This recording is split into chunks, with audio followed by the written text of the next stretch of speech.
पर्यावरण पर विचार करने वाले लोग भी ये मानते हैं कि अर्थ की अधिक लालसा पर्यावरण को प्रदूषित करती है।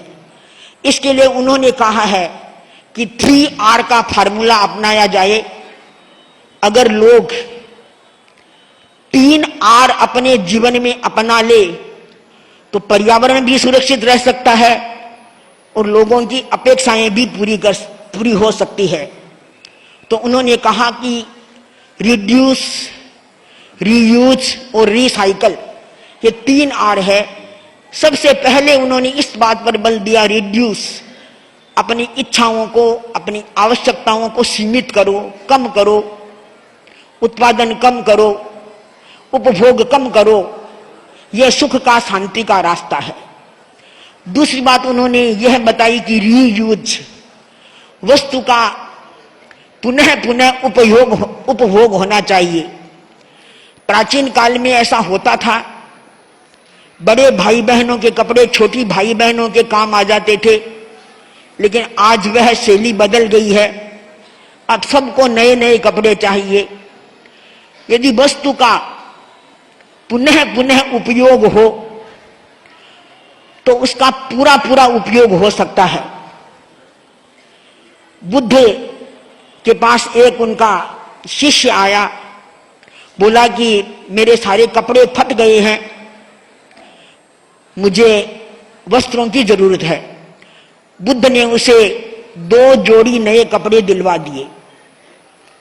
कुछ दिन बाद वह बुद्ध के सामने आया तो बुद्ध ने पूछा, तुमने नए कपड़े काम में लिए, तुम्हारे पुराने कपड़ों का क्या किया? तो उसने किया, मैंने उनको ओढ़ने बिछाने के काम में ले लिया। अगला प्रश्न था कि जो कपड़े तुम ओढ़ते बिछाते थे उनका क्या किया?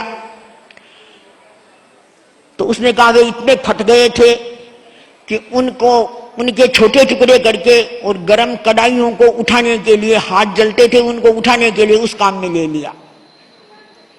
तो बुद्ध ने पूछा कि जो कपड़े पहले काम में लेते थे उनका क्या हुआ? कि वे इतने गल गए थे कि उनको फर्श साफ करने के काम में ले लिया। तो जिन कपड़ों से पहले फर्श साफ करते थे उनका क्या हुआ? तो उस व्यक्ति ने, उस शिष्य ने कहा कि वे कपड़े तार तार हो गए थे और उनके तारों से दिए की बत्ती बना करके जला दी गई। बुद्ध के चेहरे पर एक संतोष की मुस्कान आई। इस प्रकार से वस्तु का अंतिम स्तर तक उपयोग होता है तो उपभोक्तावाद की संस्कृति को एक सहज रूप से एक नया प्रशिक्षण मिलता है। इसलिए आवश्यक है कि यह सापेक्ष अर्थशास्त्र की बात लोगों के समझ में आए और वे समझे कि जीवन के लिए अर्थ जितना आवश्यक है तो अर्थ का संयम और अर्थ के उपभोग का संयम भी उतना ही जरूरी है। और कम से कम 4 बिंदुओं पर ध्यान दिया जाए कि जिस तरीके से अर्थ का अर्जन होता है, जिस तरीके से अर्थ का अंधाधुंध उपयोग होता है और जो भौतिक सुविधाएं बढ़ रही है, तो कम से कम उन साधन सुविधाओं से, उन उत्पादक द्रव्यों से विश्व शांति को खतरा न हो। दूसरी बात है, मनुष्य में अपराधी मनोवृत्ति नहीं जागे और हिंसा को प्रोत्साहन नहीं मिले।